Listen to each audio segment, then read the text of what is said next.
Red Bull's car concept could be the main reason they underperformed at Monaco. Horner reveals the key issues from having a cost cap, and McLaren team boss talks about the big problem the Monaco track has. Let's get straight into the latest F1 news. Red Bull's dominance is being challenged, and according to Max Verstappen, they have been exposed with a weakness that has been present since 2022, which became evident in Monaco. In Saturday's qualifying session at the Monte Carlo street circuit, Max Verstappen secured a disappointing P6, not meeting his usual standards. He fell just under 0.3 short of Charles Leclerc's pole position time. Verstappen acknowledges that this issue has plagued them since 2022. This puts an end to his streak of 8 consecutive successful qualifying sessions, dating back to the Abu Dhabi GP last year. In an attempt to maintain the streak, Verstappen made several adjustments to the setup of his RB20 car, ranging from softer to stiffer settings. However, he believes that Red Bull's aerodynamic cars with ground effect are susceptible to this weakness, which has now come to light due to other teams closing the performance gap. He expressed his frustration, stating that the car feels like a go-kart, lacking suspension and causing it to jump around excessively. Consequently, it struggles to absorb impacts from curbs, bumps, and changes in camber. Verstappen had numerous close calls, nearly colliding with the wall at the final corner, which greatly affected his performance. This problem is not new. It has plagued them since 2022. Verstappen acknowledges that in the past, their car advantage somewhat masked this weakness, as they made up for it in corners where curbs and bumps were less limiting. However, with other teams catching up, their weakness has become more apparent, resulting in the challenges faced during the recent tournament. He admitted that this fundamental problem will not be resolved quickly, indicating that it might take more than a few weeks to find a solution. When asked about Red Bull's claim that the RB20 would address the weaknesses of its predecessor during the preseason, Verstappen responded with disappointment, stating that it did not happen. According to him, the issue lies in the car's inability to properly adjust to camber changes, hindering its performance. This is especially noticeable in Turn 5 during qualifying, where valuable time is lost. Verstappen believes that Red Bull does not fully comprehend the problem at hand, leading him to believe that a solution might not be reached in the near future. He stated that their primary focus should be on understanding the problem because they currently lack a complete understanding. They will work diligently to identify and eventually eliminate the issue. However, Verstappen is uncertain whether it can be rectified this year, hoping that it will be resolved by next year. If they possessed the necessary knowledge, they would have already addressed the problem, but unfortunately, it remains elusive. Johnny Herbert believes that despite criticisms of the race being unexciting, Monaco should continue to have a place on the Formula One calendar. On Sundays during the Monte Carlo weekend, the race tends to be quite dull because the wide cars struggle to overtake on the narrow streets. However, Herbert strongly supports the idea of keeping Monaco in Formula One. Having raced around Monaco 10 times during his F1 career, Herbert acknowledges that although cars have grown in size since his time, many of the challenges faced by drivers today are similar to the ones he encountered. Despite ongoing complaints about the track's difficulties, Herbert insists that Monaco should remain on the calendar. He highlights that the race still captivates fans, mentioning that he has interacted with more new American fans in one day than he has in the past 5 years. Monaco holds a special place for many people. They remember watching it as children, and it remains a coveted item on their bucket lists. Monaco continues to be the pinnacle of the Formula One season, attracting a significant number of people who appreciate not only the on-track action, but also the off-track atmosphere. In Herbert's opinion, it is the best race event of the year, providing something unique that entices people to return annually. From a driver's perspective, Herbert argues that different challenges should be presented throughout the year, whether that involves the type of tarmac or, in the case of Monaco, the narrow circuit. The race still holds a special allure for drivers who relish the difficulties it presents. Herbert believes that the race should always be a true challenge. He reflects on a recent example, mentioning that during the Miami race last year, George Russell described the track as tricky due to some bumps, suggesting that they should be removed. However, Herbert emphasizes the importance of maintaining the distinctiveness of each circuit. Monaco is different from any other track, requiring a unique mindset to navigate successfully. While some drivers may not enjoy it as much as others, that diversity is part of the race's essence, and it should remain that way. If you are enjoying the video so far, please leave a like and subscribe to the channel. I have a big F1 merch giveaway you'll be doing when we get to 1,000, so be sure to be subbed. Max Verstappen's remarkable streak of securing pole positions was abruptly halted in Monaco, as Ted Kravitz suggests that the fundamental design of the RB20 car is simply ill-suited for the challenging Monte Carlo street circuit. Verstappen faced a series of challenges during the practice sessions on Friday, but he seemed to regain his footing in the final session on Saturday, where he lagged behind Charles Leclerc by less than 0.2 of a second.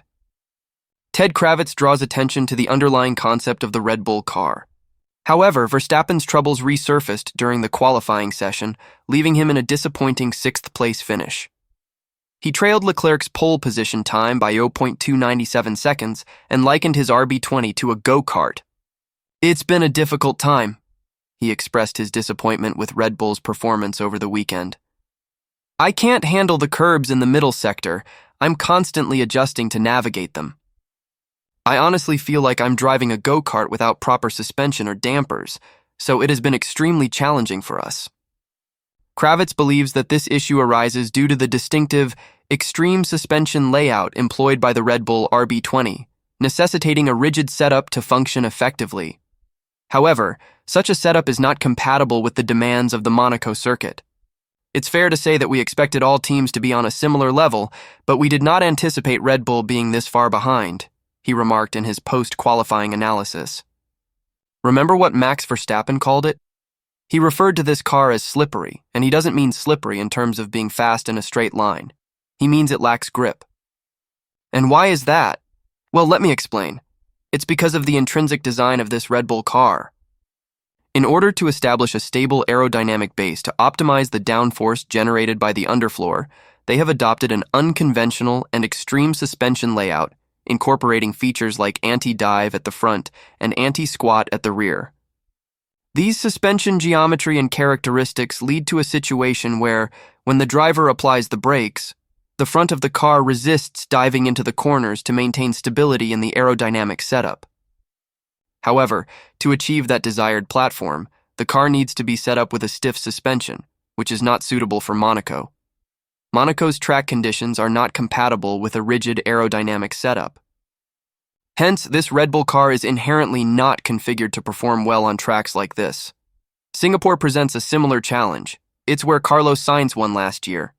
Therefore, Max Verstappen finished 6th and Sergio Perez in 18th. They needed an exceptional lap from Max, which he attempted, but unfortunately he hit the wall on his final attempt. "Man, this car is slippery," he remarked.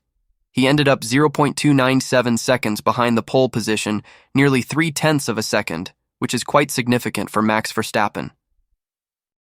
Formula One should avoid excessively tightening the budget cap restrictions, making sure that the burden of these changes does not fall on the employees, according to Christian Horner. The budget cap was introduced in 2021, starting at $145 million and subsequently reduced to $135 million. Looking ahead to 2026, the FIA is considering additional items that could be included in the cap. One of the most controversial topics in the 2026 Concord Agreement discussions was maternity leave, which generated considerable debate. Initial reports suggested that the cap could be increased to $220 million, while encompassing more items and reducing limits on capital expenditure. However, maternity leave has since been excluded from the final version, as Horner emphasized the need to protect team staff from bearing the cost of the cap. Drawing a comparison between the morale boost of a Christmas party and the necessity of a new front wing, the Red Bull team principal stressed the importance of striking a balance. The key focus for 2026 should be to ensure that employees do not bear the brunt of these changes.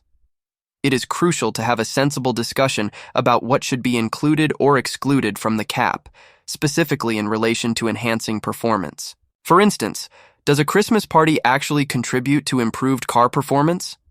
If it were included in the cap, technical directors would invariably prioritize obtaining a new front wing over organizing a festive celebration. Balancing these priorities is essential. While acknowledging the team's appreciation for Christmas parties, it is clear that front wings are of greater importance. Therefore, it is necessary to strike that delicate balance where employees are not the ones disproportionately impacted.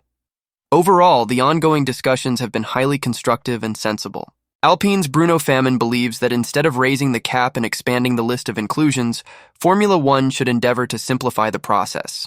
Managing the financial regulations can be quite complex, and introducing certain adjustments could make it easier and more straightforward to handle. On the other hand, Sauber representative Alessandro Aluni Bravi argues that the 2026 budget cap should consider the cost of life. He highlights the discrepancy between operating in England, for example, versus Switzerland, where his team is located. The objective is to establish a level playing field, particularly in car build departments. The relevant experiences gained over the years should be consolidated into the new regulations. Providing a clear framework for all teams is an opportunity not only to achieve equality, but also to account for cost of living differences between countries, such as Switzerland and others. During the first qualifying session at the Monaco Grand Prix, Lando Norris was forced to make a late pit stop due to an unexpected encounter with advertising banners. According to Andrea Stella, his McLaren team boss, this mishap had a severe impact, and he believes that action must be taken to prevent loose banners from influencing the outcome of the race on Sunday. The situation is concerning since it shouldn't be the case that a car's performance is compromised by such issues. The unique characteristics of the Monte Carlo street circuit, along with its evolving track conditions and common occurrence of red flags, prompted drivers to adopt a different qualifying strategy. Rather than the usual 3-lap approach, drivers stayed out in Q1, continuously completing laps to improve their times. Unfortunately, Norris faced difficulties when a section of an advertising banner became entangled under his McLaren MCL38, resulting in a significant time loss of 3 seconds per lap. While his competitors continued their fast laps, Norris had to enter the pit so that McLaren could remove the obstructing banner. Additionally, it was noticeable that drivers were dislodging loose advertising banners from the trackside barriers as they navigated the circuit, which involved brushing against the edges. Norris was not the only driver affected by this issue. Charles Leclerc, a top contender for pole position, also experienced a setback in Q1 when a piece of plastic, potentially from the trackside advertising, got stuck to his Ferrari's front wing. Once the unwanted debris was cleared from their cars, both drivers progressed to Q3, with Leclerc claiming pole position and Norris securing P4. Andrea Stella, reflecting on the situation, expressed his concern over the potential consequences that could have arisen due to this issue and emphasized that the matter should have been addressed earlier in the weekend. He commended the team's quick response to the problem, despite being under immense time pressure. Stella acknowledged the significant loss of performance caused by the banner and appreciates the team's prompt action in pitting Norris. However, he believes it is unacceptable for a car's performance to be compromised by such problems that have persisted since Free Practice 1. Stella stresses the importance of finding a solution to prevent similar incidents from occurring, as they had a highly detrimental impact on Norris's performance and likely affected other drivers as well. Ultimately, Stella raises a crucial question regarding the determining factors of the race result, whether it will be influenced by removing the banners or by the drivers' skills, their cars, and the team's efforts. He concludes that action needs to be taken in order to address this issue effectively. Thanks everyone for watching the video. Now watch this video next on the race review.